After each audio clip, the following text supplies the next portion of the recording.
spéciale. Édition spéciale. Grande interview sur Radio Intégration. www.radiointégration.com.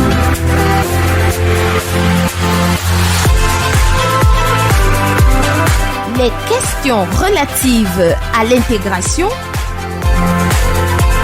en Afrique centrale. L'évolution du processus de l'intégration En Afrique centrale. Libre antenne, c'est sur Radio Intégration.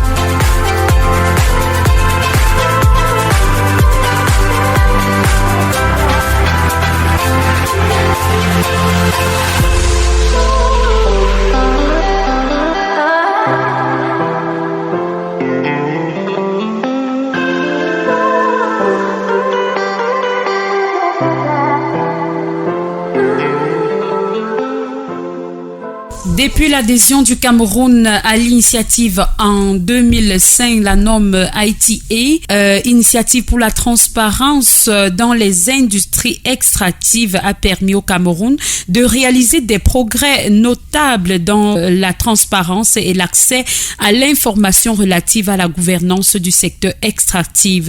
Et c'était en février 2020 que le comité ITA a lancé une stratégie de communication qui a conçu diverses fortunes, mais qui a jeté les bases d'un cadre en vue d'une communication impactante.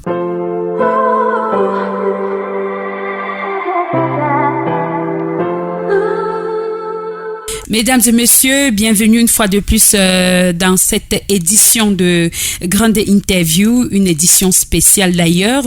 Aujourd'hui, nous poursuivons avec notre thème, notre sujet concernant la norme ITA, Initiative pour la transparence dans les industries extractives.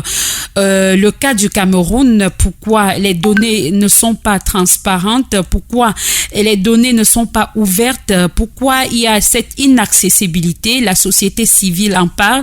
L'organisation de la société civile au Cameroun a la parole tout au long de cette édition que nous allons ouvrir aujourd'hui, une fois de plus, en parlant d'ailleurs encore une fois de plus des contrats du Cameroun. Qu'est-ce qui n'a pas marché, qu'est-ce qui ne va pas, l'activisme même au niveau du genre, la femme dans sa capacité, qu'est-ce qui bloque, qu'est-ce qui l'empêche.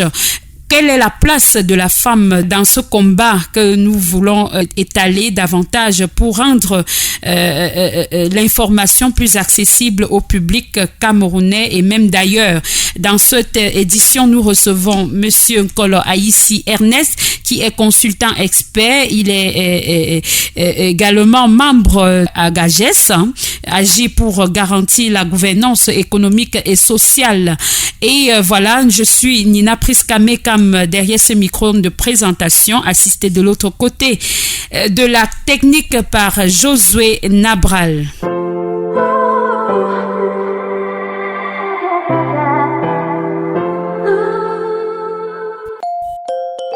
Radio Intégration. Afin de surmonter les nombreux défis, la stratégie nationale de communication actualisée, en abrégé SNCA, propose des objectifs de communication plus ciblés. Ces objectifs intègrent l'essor du numérique, notamment réseaux sociaux comme Facebook, X, WhatsApp, TikTok et autres plateformes numériques, favorisant ainsi une approche plus dynamique et accessible pour un public large.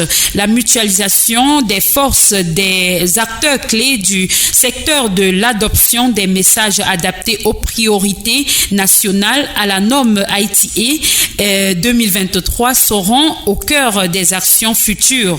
Un plan d'action détaillé à ajuster annuellement a été élaboré en tenant compte des retours des principaux collèges consulter via un questionnaire dans le cadre du plan de travail 2025. Donc, en outre, certaines activités existantes seront réajustées afin de stimuler davantage le débat public, tandis que des nouvelles initiatives seront introduites pour dynamiser l'initiative ITE au Cameroun. Donc, le financement de ces actions s'appuiera sur la recherche de collaboration ou d'offres partenariales entre les entreprises extractives, les organisations de la société civile et d'autres acteurs clés afin d'assurer la pérennité des efforts de communication. Monsieur Aïssi, bienvenue une fois de plus sur Radio Intégration. C'est une web radio, www.radiointégration.com. Nous sommes disponibles partout dans le monde entier, naturellement sur les plateformes numériques comme le veut la norme et les stratégies de communication ITA. Alors, bienvenue sur Intégration, que ce soit journal comme radio. Monsieur Aïssi. Oui, merci beaucoup, madame. Alors, peut-être une brève présentation pour rafraîchir un peu la mémoire sur votre personne avant d'introduire. Bon, je suis actuellement, je travaille, bien que retraité. Je suis membre, président d'un groupe qui s'appelle Agages Management Consultant. Je travaille avec d'autres organisations, membres du comité national que je ne peux pas énumérer ici, mais nous y faisons un travail harassant et un tout petit peu risqué compte tenu des données de notre espace civique, dont je vous parlerai prochainement peut-être. Et nous sommes là aujourd'hui pour parler des mécanismes de retour de l'argent dû aux différentes entités qui sont les localités où l'on puise les minerais, les mines, l'or, le diamant, ainsi de suite, le pétrole et le gaz. Et même le transport du gaz nous rapporte beaucoup d'argent en provenance du Tchad. Il y a la Côte-Co qui nous reverse aussi beaucoup d'argent. Et notre constat amer est de voir que depuis que nous avons indexé ces rentrées de fonds, malheureusement, les deux autres acteurs que sont le gouvernement camerounais et les entrepreneurs qui exploitent les minerais camerounais, le pétrole camerounais, le gaz camerounais, ne reversent pas de façon traçable. C'est-à-dire, on ne peut pas prouver que ces, disons, 800 milliards qui sont entrés, encore que c'est peu dire, ces milliards qui sont entrés aujourd'hui, suivant la loi, ont suivi un itinéraire où on peut dire oui, le maire de cette localité a eu tant, le sous-préfet a eu tant, le préfet a eu tant, le gouverneur a eu tant. Pour sa province, c'est pas pour lui, hein. Pour les citoyens de la préfecture, pour la sous-préfecture et pour les œuvres de monsieur le maire, y compris la petite part des groupes. En l'occurrence, les femmes. Les femmes vulnérables travaillent nuit et jour et qui n'ont que leurs yeux pour pleurer parce qu'ils n'ont plus de plantation, là où naguère leur ancêtre leur a dit voilà mon petit terrain. Bon, pour les terrains identifiables, mais pour les autres terrains, les rivières sont polluées. On ne peut plus y trouver du poisson avec les matières telles que les matières d'exploitation de ces minéraux. Donc, les femmes, ils ont des droits là qui ont été bafoués. Mais la compensation financière là, on ne peut pas mettre le doigt dessus. Hein, la petite dame de Batouri là qui pleurniche. Toi là, tu dois avoir gagné tant. On ne peut pas le dire. Pourquoi? Ben, notre comptabilité n'est pas traçable.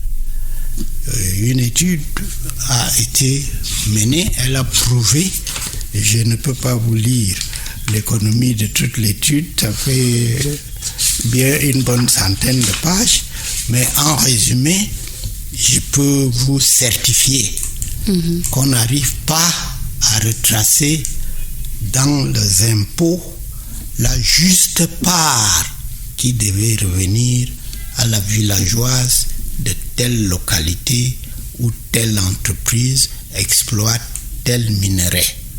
Et ça, c'est une tare. Parce que il faut bien qu'on puisse retracer pour qu'il n'y ait pas de revendications non fondées. Et ça, c'est le dialogue qui doit amener le gouvernement à imposer que ces retracements existent pour que vous et moi, c'est-à-dire vous qui diffusez et nous qui travaillons un peu à ce qu'on diffuse des vérités, que ce mécanisme-là soit fiable. Et c'est un défaut de l'initiative pour la transparence qui a prévu que cela soit traçable. Mais on n'est pas en mesure de dire que tel impôt qui est entré et qui au total représente telle quantité d'argent, voilà le pourcentage qui était prévu pour les femmes 2, pour les jeunes 2, pour les pygmées 2, pour tous les bénéficiaires un peu auxquels on ne pense pas, les personnes vivant avec un handicap, tous ceux qui souffrent autour de la mine, autour des puits de pétrole que nous avons. Encore que malheureusement, ce qui semble nous être imposé, notre partie n'est pas encore significative. Parce que, pour tout dire, bon, on évalue que dans le pétrole, minerai, gaz, à tout casser, pour le pays, il y a 25%. Mais les 75 autres %, ça doit être l'inverse, non? C'est notre richesse. C'est même ça qui avait poussé les Angolais à dire à Tony Blair, monsieur, nous avons compris. Parce que nous, Dieu nous a pourvu des biens. Mais c'est vous qui exploitez et qui reprenez tout. Alors nous allons brûler tout ça. D'où Tony Blair a convoqué le G8 jusqu'au G20 dire, mes amis, notre sécurité énergétique est en jeu. Ils ne disent pas à leur population combien leur pays a produit. Alors là, messieurs ont dit, nous on crée, comme crient les ONG anglaises là et américaines, on crée une initiative. Tous, ils doivent dire, chaque année, combien leur a rapporté leur pétrole.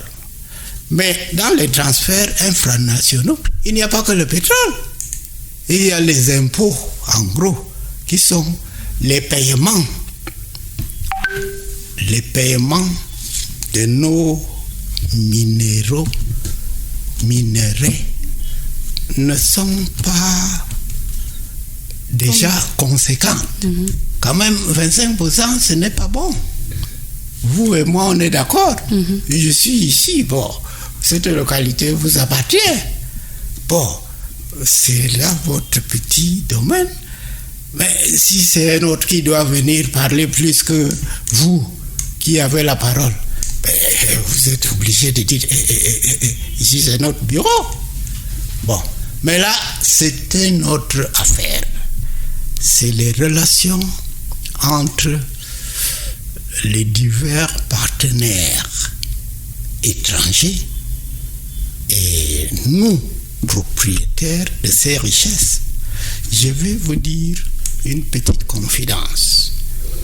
Cela est advenu à la prise de pouvoir du président Tshisekedi du Zaïre, où nous avons aussi nos correspondants. Bon, il est évident que le petit livre que nous avons produit, Cameroun, Afrique, pays riche, mais pourquoi population pauvre? Bon. Et en guerre. Et en guerre en plus. Bon, d'autres ont répercuté. Nous, je ne cache pas, les partenaires là qui sont dans la société civile, comme notre ami Katende qui travaille là-bas, ils nous ont dit, écoutez, nous avons compris. Monsieur le candidat Tshisekedi, voici le problème. Le Zaïre est le Congo, la République démocratique du Congo, c'est un partenaire idéal. Parce que la terre est riche.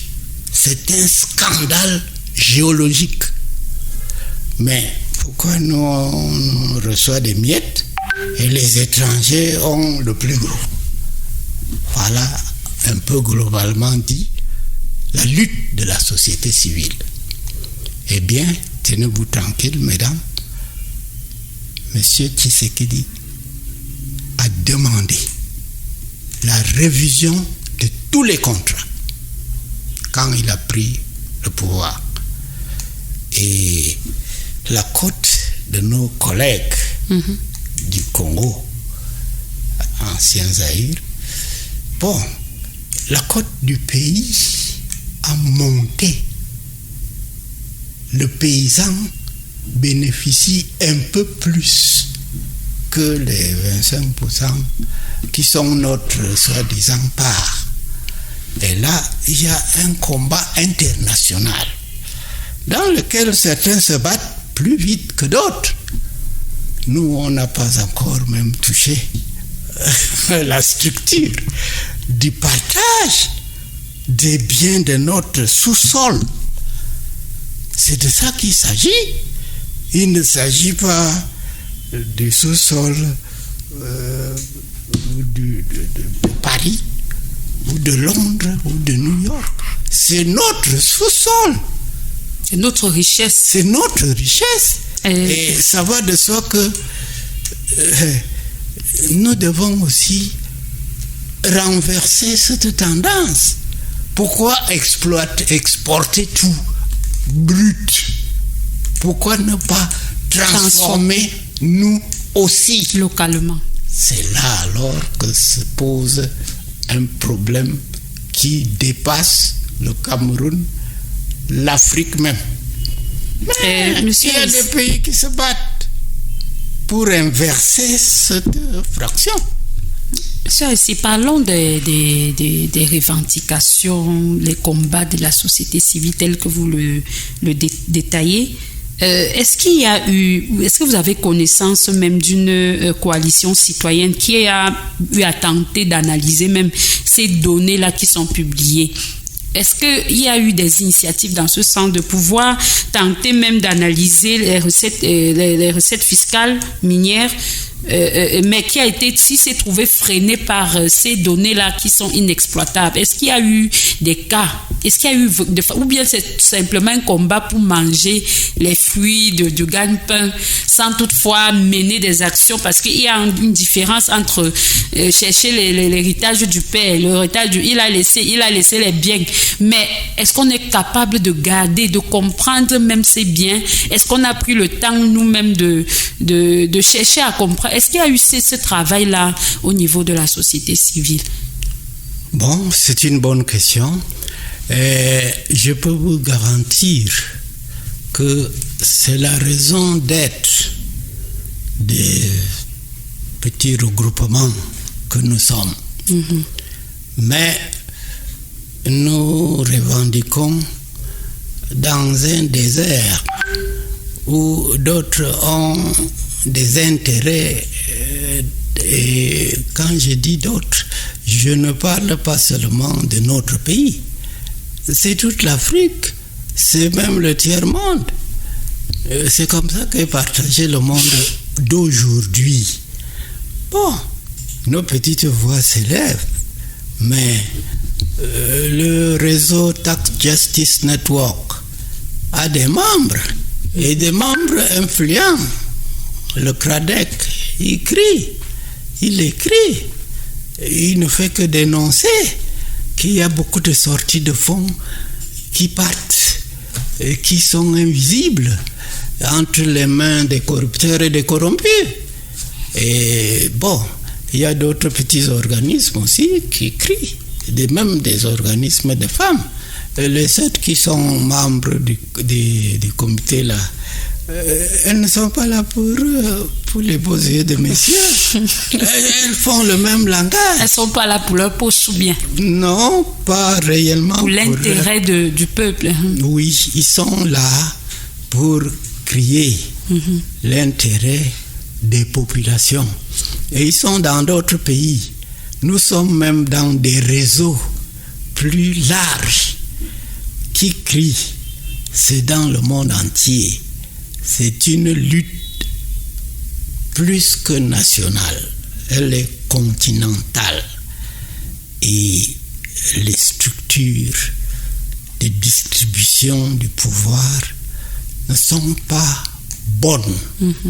Dans ce sens qu'il y a une injustice. L'Afrique ne fait que évacuer ses ressources. Dieu merci, il y a aussi des ressources non tarissables. Les ressources fossiles, ça finira un jour. Puisqu'on ne fait que manger, ça va finir. L'or, là, les minéraux, là, ça va finir, pas demain, mais ça finira. Mais il reste les ressources renouvelables. C'est là alors que notre bagarre prend du sens. Parce que nous sommes trompés par rapport à nos ressources fossiles, c'est-à-dire les restes des animaux, tout ça, qui forment le pétrole, gaz, machin. Mais l'énergie solaire, il faut qu'on sache cela partager. Il faut que vous, les jeunes, vous mettez votre intelligence à transformer cette énergie solaire au lieu de la vendre. L'énergie de l'eau, les barrages hydroélectriques, ça nous produit à l'infini. Il faut une règle de répartition entre le citoyen de Yaoundé et celui de Konsamba, celui de Garoua, que leurs ressources renouvelables là soient mieux gérées pour eux, les locaux. Et ça, ce n'est pas pendant que nous vivons, ne me dis pas, mais tel qu'on doit prévoir, cela va prendre du temps. Il faut, comme certains pays qui mènent quand même le combat pour autonomiser les ressources autonomes. Bon, je peux penser que nous sommes bien placés au niveau du Sénégal, qui essaye de remporter quelques victoires. Bon, c'est une tare que le Cameroun n'a même pas encore publié son rapport de 2023. Mais nous crions, il faut que cela change. Pourquoi d'autres pays, comme le Sénégal, dont je viens de parler, ont déjà publié leur propre rapport de 2023. Ce n'est pas 2024. Là, on peut dire, les chiffres ne sont pas encore connus. Accessibles à tous. Voilà, surtout accessibles à tous. Ils sont connus de beaucoup.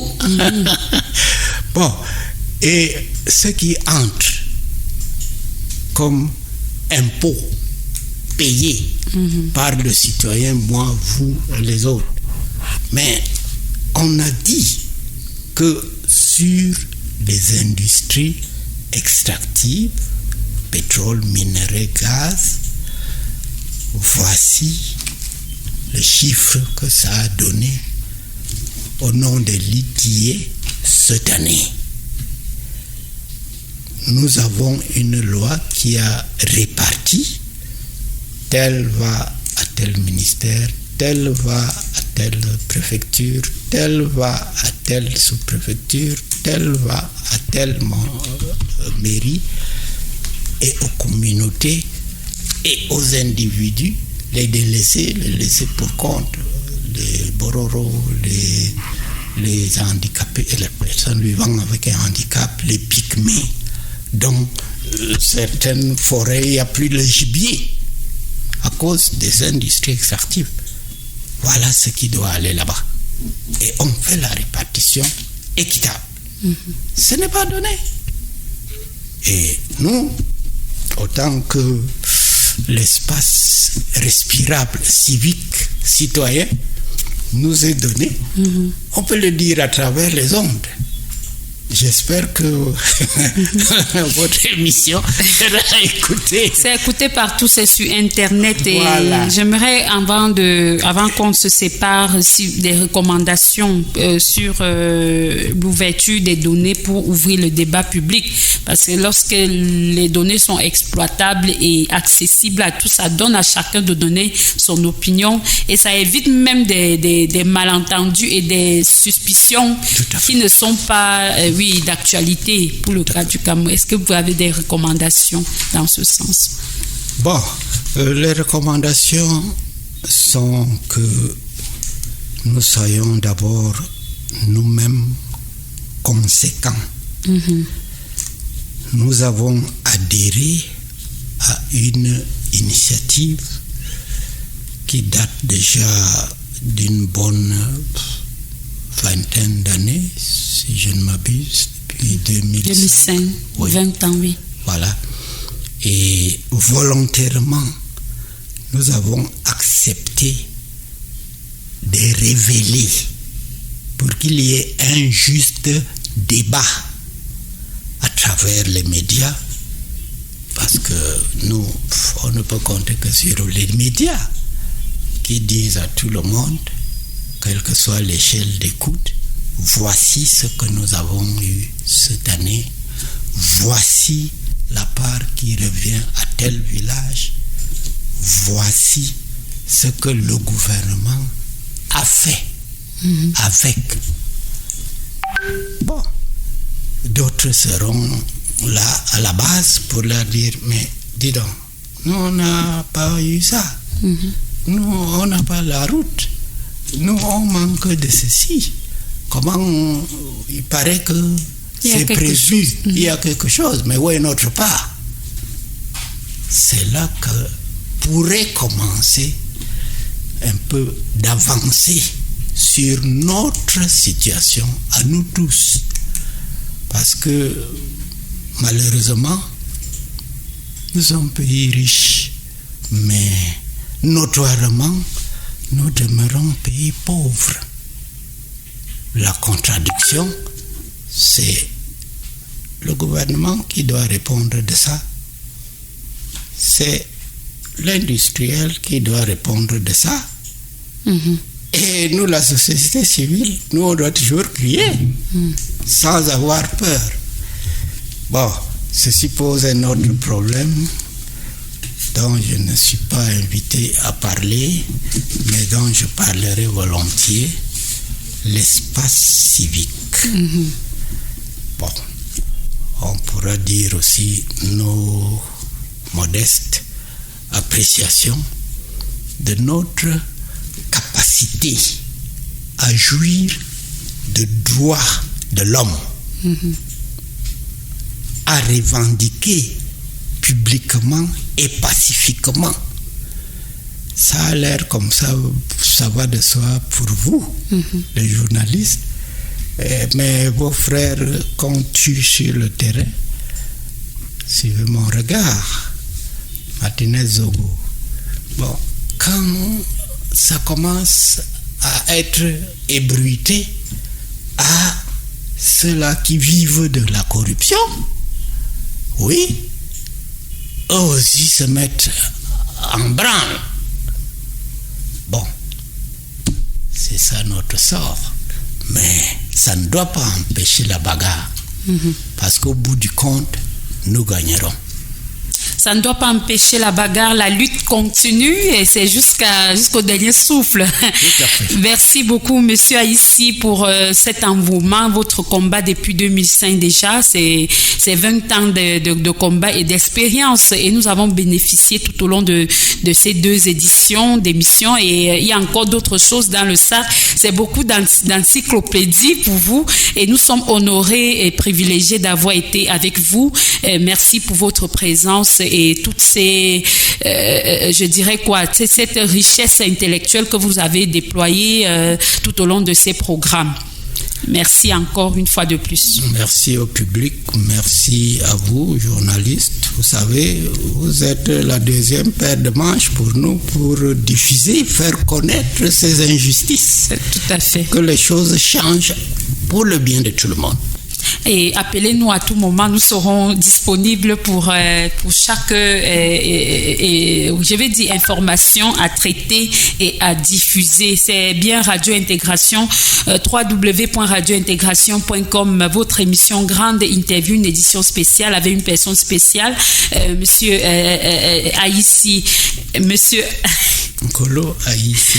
Monsieur Nkolo Aïssi Ernest, voilà, derrière ce micro de présentation, je suis Nina Priska Mekam. Josué Nabral a assuré la technique de cette édition. J'étais également en personne ressource de côté ma collaboratrice Louise Sana, qu'on ne va pas trop citer. Merci encore, rendez-vous dans les prochaines éditions avec le dossier Normes Haïti, avec également la question de données ouvertes, l'ouverture du débat public, la transparence que nous sommes en train de prôner. Rendez-vous dans les prochaines éditions. Au revoir. Vous voulez participer en direct sur Radio Intégration? Le code 237 690 02 03 39 ou 237 222 23 23 52 et vous y êtes en direct ou laissez votre contribution à notre répondeur vocal.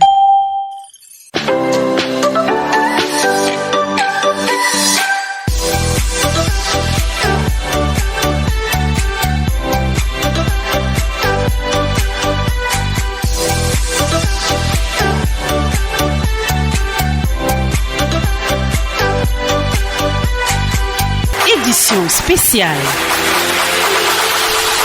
Édition spéciale. Grande interview sur Radio Intégration. www.radiointégration.com.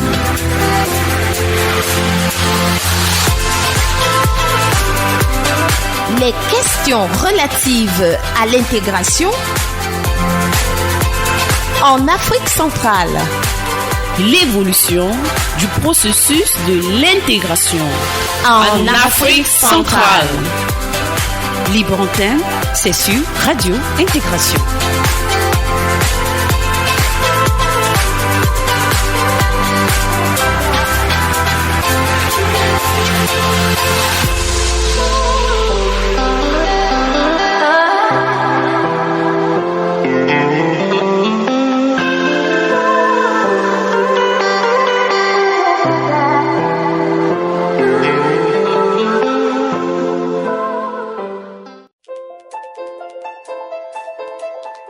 Suivez Radio Intégration sur Facebook, X, Instagram, YouTube.